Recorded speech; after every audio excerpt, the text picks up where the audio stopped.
Hello বন্ধুরা, কেমন আছো তোমরা? আশা করি খুব ভালো আছো, আর আমিও ভালো আছি। আর দেখো, ব্লগ নিয়ে চলে এসেছি আজকে আরেকটা। আর কালকে ব্লগ দিতে পারিনি, আসলে ভিডিও শ্যুট করতে পারিনি গো, তার জন্য।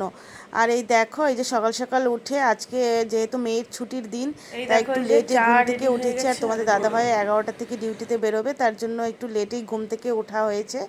তো তারপর দেখো, ঘুম থেকে উঠে আমরা চা খেয়ে নিলাম। চা না হলে তো হয় না, ঘুম থেকে উঠেই চাটা দরকার। প্রায় এখন 7:30 বাজে, জানো। তো এই দেখো, রান্নাটা বসিয়ে দিয়েছি আমি। এইদিকে দেখো, করলা ভাজা বসিয়ে দিয়েছি। চাটা খেয়েই, মানে চাটা খাওয়ার আগে আমি এদিকে ডালও হয়ে গেছিলো। এদিকে আমি সমস্ত পেঁয়াজ রসুন কাটছিলাম, ততক্ষণ আমি ডালটাও করে নিয়েছিলাম। সমস্ত কিছু শ্যুট করতে পারিনি। তারপরে দেখো, এই যে চলে এসেছি বিছানাটা গুছাতে। তো তোমার দাদাভাই বললো যে তুমি একটু বিছানাটা গুছিয়ে দাও, তাহলে আমি ঘরটা একটু ঝাড় দিয়ে দিই। তো ও করে, ও একটু ঝাড় দিয়ে দিবে বললো। তো এই দেখো, আমি এখন ভালো করে বিছানাটা গুছিয়ে নিয়ে আছে। রাত্রেবেলা দেখো, ওই মেয়েটা না এই কুকুরটা নিয়ে শুবে ঘুমে। বলে কি না, আমি ডগিটা নিয়ে ঘুমাবো। আমি ঠিক আছে ঘুমা, মানে এত বদমাশি করে। তাই ওখানে ডগিটা রেখে দিয়েছে। তারপরে এই যে দেখো, এগুলো কি করেছে, এগুলো নেল পালিশ দিয়ে, নেল পালিশ না, এগুলো হলো লিপস্টিক। লিপস্টিক দিয়ে এই যে এরকম করেছে। আমার লিপস্টিকগুলো এইভাবে নষ্ট করে, জানো, ওই যে আয়নাটাকেও নোংরা করে দিচ্ছে।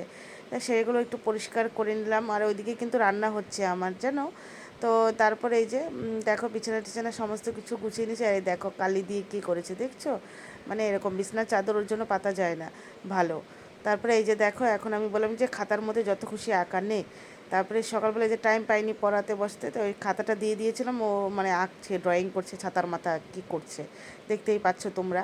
তো তারপরে এই যে দেখো, আবার চলে এসেছি আমি। ওই করলা এসে দেখলাম করলা ভাজাটা প্রায় হয়ে গেছে। তাই মানে রান্না করছি আর ওইদিকে কাজও করছি, বুঝতে পারলো। তো তারপরে এই যে দেখো, এখন একটা ডিমের অমলেট করে নিয়েছি দুটো। তো এই সকালবেলা একটু টিফিন খেয়ে নেব, তার জন্য।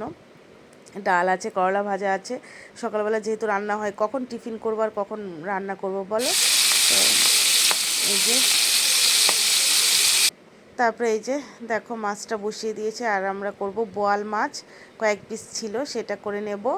আর গরম লাগছে খুব, দেখো 7:30-8টা বাজে, খুব গরম। ইরি বাপ রে বাপ, দেখছো বোয়াল মাছ ছিটকে, মানে এখনই আমার চোখটা কানা হয়ে যায়। তো দেখো কত দূর থেকে, এখন আমি ভয়ের চোটে আবার দূর থেকে দিচ্ছি, মানে ছিটে আসছে হঠাৎ করে, জানো। বোয়াল মাছ খেতে কিন্তু ভালো লাগে, কিন্তু এরকম করে যদি ছিটে আসে না। আমার আরেক দিনও খুব ছিটে এসেছিলো, আর ঘাড়ে তারপরে হাতে ফোসকা পড়ে গেছে, জানো।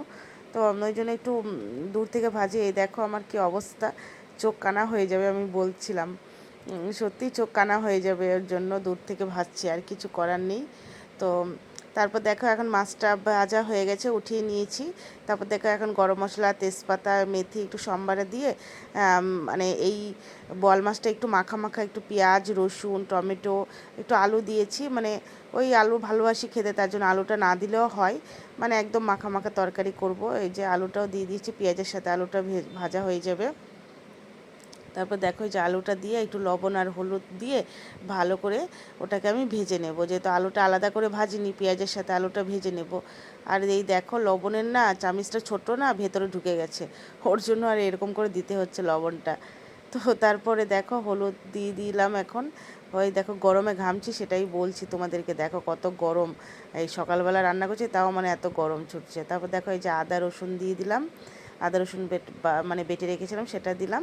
তারপরে এই দেখো, সমস্ত মশলা যেরকম জিরা, হলুদ, লবণ, তারপরে লঙ্কার গুঁড়ো, এই সমস্ত কিছু দিয়ে, ধনে গুঁড়ো, জিরা গুঁড়ো দিয়ে, দেখো গ্রেভিটা যখন কষে আসবে, তখন আমি মাছগুলো দিয়ে এই দেখো নামিয়ে নিলাম। একদম হালকা হালকা গ্রেভি থাকবে, মানে বেশি একদম ঝোল ঝোল করবো না, যেহেতু ডাল করেছি, তার জন্য জানি মাছটা এরকম মাখা মাখা করবো, সেজন্য একটু ডাল করা হয়েছে।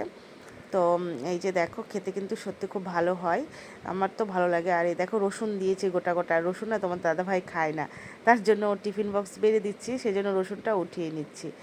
তো তারপরে এই যে দেখো, গরম গরম ভাতটাও বেড়ে নিয়েছি, করলা ভাজা ভাত দিয়ে দেবো ওকে। আর ও একটু পরে চলেই যাবে। ওইদিকে ও ঠাকুর ঘরটা একটু, ঘরটা বললো যে ঝাড় দিয়ে দিচ্ছে। তো এই দেখো, টিফিনটাও আমি রেডি করে দিয়েছি। ও হাতে হাতে একটু করে দেয়, না করে দিলে হয় বলো, একা একা সম্ভব। এই দেখো, আমার মেয়ে দেখছে, আর তিনজনের জন্য একটু ভালো, সকালবেলা একটু কী টিফিন করব, ভাতই খেয়ে নিই। তো তোমাদের দাদাভাই কিন্তু বেরিয়ে গেছে ভাত খেয়ে দিয়ে, জানো। তারপরে এই যে দেখো, আমি এখন আসলাম কাপড়টা কেচে নিতে, মানে কাপড় কাচ্ছি। তখন 10:30, মানে 11:45 বাজে তখন। তারপরে এই যে দেখো কাপড় টাপড় কেচে নিয়ে একেবারে এই যে মেয়ের স্কুল ড্রেস ট্রেস সমস্ত কিছু এই দেখো ব্যালকনিতে চলে আসলাম মেলে দিতে। আরে দেখো আমার পিছনে ওটা কি আঁকা তোমরা দেখতে পেলে তখনই কাপড় মানে কাচতে গিয়ে তখনও দেখতে পেলে। আসলে আমার মেয়ে এরকম করেছে, শুয়েছিলাম একটু আর তখন ওই মেয়ে এরকম পেন দিয়ে এরকম করেছে। আর কি বলবো। তারপরে এই যে দেখো রান্নাঘরটাও আমি এখন ভালো করে পরিষ্কার করে মুছে নিচ্ছি। আর ঝাড়টা যেহেতু তোমার দাদাভাই দিয়ে গেছে বললামই, তো চলো এই যে মুছে নিচ্ছি ভালো করে। আর মেয়ে এখন চান করতে ঢুকেছে, আর আমি ওকে বললাম যে বেশি চান করবি না, বেরিয়ে আয়। তো এগুলো নিয়ে বকাবকি করছি ওর সাথে। তো চলো আজকের ব্লগটা এখানেই শেষ করলাম। আমার ভিডিওটা যদি ভালো লাগে লাইক কমেন্ট শেয়ার করে দিও। টাটা।